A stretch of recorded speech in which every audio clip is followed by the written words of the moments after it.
एक गांव में मोतीचंद नाम का एक सेठ रहता था जो मोतियों का व्यापार करता था, लेकिन वो बहुत कंजूस स्वभाव का और क्रूर स्वभाव का था। उसकी कंजूसी के कारण उसकी पत्नी और नौकर उससे बहुत परेशान रहते थे। एक दिन की बात है, सेठ मोतीचंद का नौकर सत्तू रसोई में सेठ मोतीचंद की पत्नी विमला के लिए चाय बना रहा था। तभी मोतीचंद रसोई में आ धमका। ये सुबह सुबह रसोई घर में क्या कर रहे हो तुम सत्तू? वो मालिक, मालकिन ने अपने लिए चाय बनवाई थी, बस वही बना रहा था। क्या चाय? लेकिन अभी 1 घंटे पहले ही तो तुम्हारी मालकिन ने चाय पी थी। मुझे उन्होंने बोला चाय बनाने के लिए, तो मैं चाय बनाने आ गया। मेरी पत्नी मुझे बर्बाद करके रख देगी। इसको क्या पता कि दूध कितना महंगा हो गया है। अभी मैं इसकी खबर लेता हूँ। और सुनो, इस चाय को बनाना बंद करो। लेकिन मालिक, मैंने चाय में चीनी और पत्ती डाल दी है। अगर दूध नहीं डाला तो चीनी और पत्ती बेकार जाएगी। सत्तू की बात सुनकर मोतीचंद पैर पटकता हुआ अपनी पत्नी के पास चला गया। ये मैं क्या देख रहा हूँ विमला? तुम दोबारा चाय बनवा रही हो? अरे चाय ही तो बनवा रही हूँ पतिदेव। आपकी 10 बीघा जमीन पर कोठी नहीं बनवा रही हूँ। तुम्हें पता भी है विमला कि महंगाई कितनी बढ़ गई है? दूध, चाय की पत्ती, चीनी, ये सब पहले कितना सस्ता आता था और कितना महंगा हो गया है अब। तुम्हें बचत करनी चाहिए। और कितनी बचत करूं? साल में पहले 5 साड़ियां पहनती थी, फिर 3 और फिर 1, और उसके बाद वो भी खत्म। 3 साल से एक ही साड़ी लगातार धो धो कर पहन रही हूँ मैं।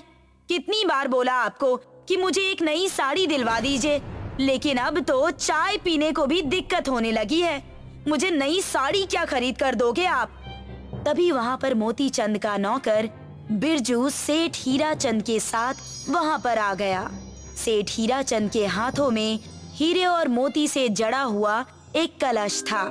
सेठ हीराचंद मोतीचंद को वो कलश देते हुए बोले, मैं तुम्हारी दुकान पर गया था मोतीचंद। वहाँ तुम्हारे नौकर बिरजू ने मुझे बताया कि अभी तक तुम दुकान पर नहीं आए। लेकिन अच्छा है कि तुम घर पर ही आ गए। चिंता मत करो, मैं तुम्हारे इस हीरे और मोतियों से बने कलश को बहुत अच्छे दामों में बेचूंगा। मैंने शहर में बात भी की है। मैं आज ही इसे शहर में जाकर बेच दूंगा। 2 दिन बाद इसकी कीमत तुम्हारे घर पर पहुंच जाएगी।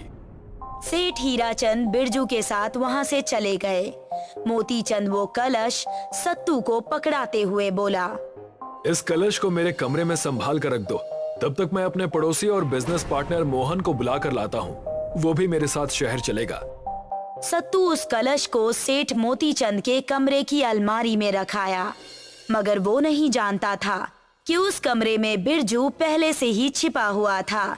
बिरजू कलश चुराकर खिड़की से ही बाहर चला गया। मोतीचंद अपने पार्टनर मोहन के साथ वापस आया। जाओ वो कलश ले आओ। मगर सत्तू जैसे ही कमरे में पहुंचा तो उसने देखा कि कमरे में कलश मौजूद ही नहीं था। वो समझ गया कि कोई चोर खिड़की के रास्ते से कमरे में आया था। सत्तू अपने मालिक के पास पहुंचा। मालिक, कलश चोरी हो गया। दिमाग तो ठीक है तेरा? 5 मिनट में कलश चोरी कैसे हो सकता है? सीधी तरह से बता कि कलश को तूने कहाँ छुपाया है? मैंने कुछ नहीं किया मालिक। लगता है कोई पहले से ही घात लगाकर बैठा हुआ था। खिड़की खुली थी या तूने पहले से ही चोर के लिए खिड़की खोल रखी थी? मैं कुछ नहीं जानता। मुझे किसी भी हाल में कलश चाहिए। अरे क्या बात कर रहे हो मोतीचंद? मारो इसे, ये मार खाकर ही बोलेगा। तू मेरे घर में बरसों से नौकरी कर रहा है, इसीलिए तुझे अभी पुलिस के हवाले नहीं कर रहा हूँ। कल सुबह तक अगर तूने मुझे कलश नहीं लाकर दिया तो तुझे और तेरी पत्नी बिंदिया को जेल में सड़वा दूंगा। सत्तू रोता हुआ अपने घर वापस चला गया। घर पर जाकर रोते हुए वो अपनी पत्नी को अपने साथ हुई सारी घटना बताता है। अब हम क्या करेंगे? इतना महंगा कलश उस सेठ को कहाँ से लाकर देंगे आप? आप तो जानते ही हैं ना कि सेठ मोतीचंद कितने क्रूर स्वभाव के हैं। वो हम दोनों को जिंदा नहीं छोड़ेंगे। हमारे पास यहाँ से भागने के अलावा और कोई उपाय नहीं है। हमें यहाँ से भागना होगा। आधी रात होते ही सत्तू अपनी पत्नी बिंदिया के साथ एक नाव में बैठकर वहां से जाने लगा कि तभी एक तेज हवा का झोंका नाव को दूसरी दिशा में बहा कर ले गया। कुछ देर बाद जब धुंध छटी तो सत्तू और बिंदिया की नाव एक जंगल में खड़ी हुई थी। वो जंगल रात के अंधेरे में भी दिन की तरह रोशनी से जगमगा रहा था।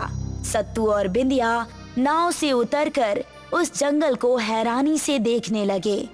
उस जंगल के सभी पेड़ों पर पत्तों की जगह हीरे और मोती लटक रहे थे कि तभी उन दोनों के कानों में किसी की आवाज टकराई। कौन हो तुम दोनों और इस मोतियों के जंगल में क्या कर रहे हो?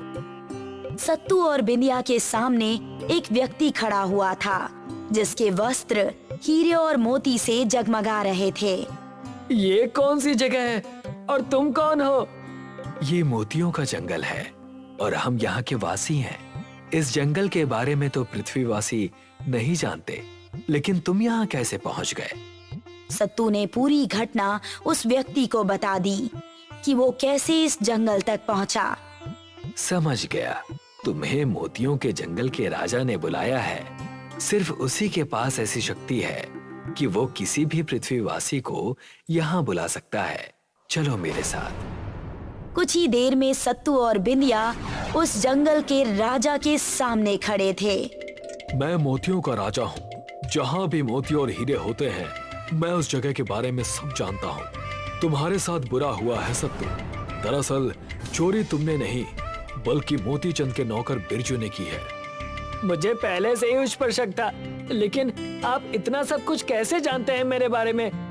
क्योंकि जिस स्थान पर मोती और हीरे होते हैं, मुझे उस स्थान का सब कुछ दिखाई देता है। तुम्हारे लिए एक चौंकाने वाली बात यह है सत्तू कि चोरी करवाने वाला तुम्हारा मालिक मोती चंद ही है। राजा की बात सुनकर सत्तू और उसकी पत्नी बिंदिया की आंखें फटी की फटी रह गई। लेकिन मालिक चोरी क्यों करवाएंगे बिरजू से? क्योंकि सेठ मोती चंद की नीयत उस कलश को देखकर खराब हो गई थी, इसीलिए उसने तुम्हें जानबूझकर मोती का कलश दिया और बिरजू के हाथों चुरवा दिया। अगर तुम वहां से नहीं भागते तो मोती चंद तुम्हें और तुम्हारी पत्नी को आज रात ही मरवा डालता। मैं तुम्हारी मदद करना चाहता हूँ। लेकिन आप मेरी मदद कैसे कर सकते हैं? पुलिस इस बात पर कभी यकीन नहीं करेगी कि मोती चंद ने अपने ही घर में चोरी करवाई। सत्तू, तुम एक निर्धन व्यक्ति हो और तुम्हारी दुनिया में निर्धन व्यक्ति पर कोई भी विश्वास नहीं करता। तुम यहाँ से जितने चाहे हीरे और मोती ले जा सकते हो। इन्हें बेचकर तुम अमीर बन जाओ और जब तुम अमीर बन जाओगे तो तुम्हारी बात पर हर कोई यकीन करेगा। राजा ने सत्तू को ढेर सारे हीरे और मोती दे दिए। सत्तू दूसरे शहर में जाकर उन सबको बेचकर बहुत अमीर हो गया। कुछ समय बाद सत्तू पुलिस को लेकर मोती चंद के घर पर पहुंच गया। मोती चंद सत्तू को नहीं पहचान पाया। इन्हें गिरफ्तार कर लीजिए इंस्पेक्टर साहब। इन्होंने ही सेठ हीरा चंद के कलश को चुराया था। ये क्या बकवास कर रहे हो तुम? कौन हो तुम? मुझे पहचानो सेठ मोती चंद। तुमने तो मेरे ऊपर इल्जाम लगाकर मुझे अपने घर से भगा दिया था और रात में मेरा और मेरी पत्नी का खून करवाने का तुमने इरादा भी कर लिया था। सेठ मोती चंद की आंखें फटी की फटी रह गई। वो पहचान गया कि सामने खड़ा दूसरा सेठ कोई और नहीं बल्कि उसका नौकर सत्तू ही है। तू इतना अमीर कैसे हो गया सत्तू? इसको तुम कभी नहीं जान पाओगे मोती चंद। अब तुम्हारी सारी जिंदगी जेल में ही बीतेगी क्योंकि बिरजू ने अपना जुर्म स्वीकार कर लिया है। तभी कुछ पुलिस वाले बिरजू को लेकर वहां आ गए। बिरजू नजरें नीची करके वहां पर खड़ा होकर बोला, मेरा कोई दोष नहीं है। सेठ जी ने ही मुझसे चोरी करवाई थी और वो कलश बेचकर सारा पैसा हजम कर गए और सेठ हीरा चंद को यही लगा कि कलश सत्तू ने चुराया था और वो रात में गांव छोड़कर भाग गया। पुलिस ने बिरजू और मोती चंद को गिरफ्तार करके जेल में भेज दिया। धर्मपुर नाम के गांव में घनसो किसान रहता था। वो अपनी पत्नी के साथ शांतिपूर्वक जीवन बिता रहा था। किसान होने के नाते वो हर साल फसल बेचकर अपना घर चलाता था। त्योहारों के समय घनसू ज्यादा मेहनत करता और अपने परिवार को खुशी से रखने की कोशिश करता। एक बार बारिश न होने की वजह से गांव वालों को खेती में भारी नुकसान सहना पड़ा। अरे दीपाली, कहाँ गई? कुछ खाने का इंतजाम हुआ या आज भी सूखी रोटी खाकर सोना होगा? आज का इंतजाम तो हो गया है। आज मैंने दाल चावल बनाया है, साथ में आपके पसंद का रायता बनाया है, लेकिन कल का कुछ इंतजाम नहीं हो पाया है। रात का खाना खाकर घनसू सुबह खेत में चला गया। घनसू खेत में जाकर खेत में जमे हुए घास निकालने की सोचता है। अरे बारिश हो नहीं रही, ऊपर से ये खेत पर बेमतलब की घास उग रही है। मैं इन्हें अभी निकाल फेंकता हूँ, इससे आने वाली फसल अच्छी हो जाएगी। अरे ये क्या कर रहे हो घनसू भाई? घास निकाल रहे हो? अरे फसल तो होगी नहीं तो कम से कम ये घास गाय और भैंस के लिए रहने दीजिए। अरे गाय और भैंस को कोई कमी नहीं है, उन्हें भरपूर चारा सारे ही खेतों से मिल रहा है। कमी तो हम जैसों को है, अब तो बारिश भी नहीं हुई। अरे कोई ना कोई उपाय तो हम निकाल ही लेंगे इस चीज का। इतना कहकर कल्लू वहाँ से चला जाता है। घनसू खेत में फिर से घास काटना शुरू कर देता है। घास काटते वक्त घनसू को खेत में दबा हुआ एक खंजर दिखाई देता है। घनसू उसे निकालने की कोशिश करता है। अरे ये खंजर यहाँ कैसे खेत में दबा हुआ नजर आ रहा है? घनसू उस खंजर को निकालकर अपने थैले में रख लेता है। घनसू घास काटकर अपने घर की तरफ निकल जाता है। घर जाकर वो अपनी पत्नी दीपाली से कहता है, अरे भाग्यवान कहाँ हो? ये देखो मुझे आज खेत में क्या मिला, यहाँ आओ। ओहो, ऐसा क्या मिल गया जो इतने खुश हो? देखो ये मिला है मुझे, खंजर बहुत कीमती दिखाई पड़ता है। खंजर छोड़िए, कुछ खाने का इंतजाम कीजिए। हमारे पास कल रात का दाल चावल ही रखा हुआ है, जो अभी के लिए तो हो जाएगा, लेकिन उसके बाद हमारे पास खाने के लिए कुछ नहीं बचेगा। अरे क्यों ना मैं इस खंजर को बाजार में बेचाऊं, इससे हमारे हफ्ते भर के अनाज का इंतजाम हो जाएगा। आपने बात तो अच्छी कही, लेकिन ये खंजर हमारी किस्मत का मिला सामान है, इसे हमें हाथ से जाने नहीं देना चाहिए। तुम्हारी बातें एकदम सच्ची हैं, लेकिन हमारे पास इसके अलावा कोई रास्ता नहीं है। दीपाली और घर की खाने की समस्या देखकर घनसू खंजर को बाजार में बेचने जाता है। बाजार जाकर घनसू लोहे और लोहे के कामगारों के पास खंजर को बेचने लगता है। भैया, मुझे इस खंजर के कितने रुपए मिलेंगे? दिखाइए जरा। आप इसे कहीं से चुरा के तो नहीं ला रहे? अरे किसान हूँ, चोर नहीं। मैं इसे कहीं से चुरा के या किसी से छीन कर नहीं ला रहा, ये मुझे मेरे खेत में दफन मिला है। दुकानदार उस खंजर को ध्यान से देखकर घनसू से कहता है, ये दिखने में तो बहुत पुराना है, इसके मैं तुम्हें 2000 से ज्यादा पैसे तो नहीं दूंगा। ठीक है, तुम मुझे इसके 2000 ही दे दो। दुकानदार घनसू को 2000 रुपए में खंजर बेचकर अपने घर के लिए राशन और कुछ सामान ले जाता है। ये देखो भाग्यवान, मैं क्या लेकर आया हूँ। मैं अपने घर के पूरे 2 हफ्ते का राशन और कुछ घर का सामान ले आया हूँ। अब हमारे 2 हफ्ते बहुत अच्छे गुजर सकते हैं। तुम्हारी लॉटरी तो नहीं लग गई? इतना सारा सामान कहाँ से लेकर आ गए? मैंने वही खंजर बाजार में जाकर लोहार को बेच दिया, उसने मुझे पूरे 2000 रुपए दिए। घनसू ने सारी बात दीपाली को बताई और इत्मीनान से खाना खाकर सो गया। दूसरे दिन वो खेत में जाकर घास काटने लगा और वहाँ उसे फिर वही खंजर जमीन में धंसा हुआ मिला। अरे ये क्या, ये तो वही खंजर है, ये यहाँ कैसे आया? कहीं मैं सपना तो नहीं देख रहा? ये संभव नहीं हो सकता। घनसू खंजर को खेत से निकालकर अपनी पत्नी दीपाली के पास लेकर चला जाता है और हैरान होकर उससे कहता है, ये देखो मुझे फिर से वही खंजर हमारे खेत में मिला। ये वही खंजर है जिसे मैं कल बाजार में बेच कर आया था। ये कैसे हो सकता है? ये हमारे खेत में फिर से कैसे आ सकता है? कहीं ये जादुई खंजर तो नहीं? मैं भी वही सोच रहा हूँ, ये शायद कोई सपना है। कल ही मैं इतना सारा सामान इसे बेच कर लाया। इसकी वजह से कहीं हम किसी मुसीबत में ना पड़ जाएं। तो मैं इसे फिर से बेच दूं? हमारे पूरे महीने का राशन हमारे पास आ जाएगा और हमें कुछ काम भी नहीं करना पड़ेगा। दोनों पति पत्नी आराम की जिंदगी बिताएंगे।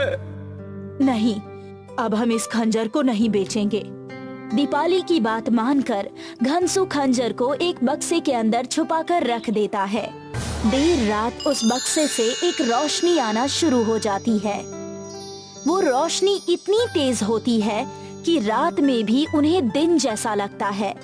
सुनिए जी, उस बक्से में से रोशनी आ रही है। ये जरूर उस खंजर की रोशनी है। मुझे भी ऐसा ही लग रहा है। इन्हीं बातें करता हुआ देखकर उस बक्से से आवाज आना शुरू हो जाती है। बक्सा जोरों से हिलने लगता है। ओए माँ, भागो यहाँ से, ये बक्सा तो हिलने लगा। भूत, भूत! रुक जाओ, बक्सा खोल कर देखते हैं, जरूर कोई बात होगी। घनसू जाकर उस बक्से को खोल कर देखता है। हट जाइए वहाँ से, कहीं कोई अपशकुन न हो जाए। घनसू और दीपाली की बात सुनकर वहाँ पर उनका पड़ोसी कल्लू भी आ जाता है। अरे क्या हुआ दीपाली बहन, इतनी रात को ये कैसा हंगामा?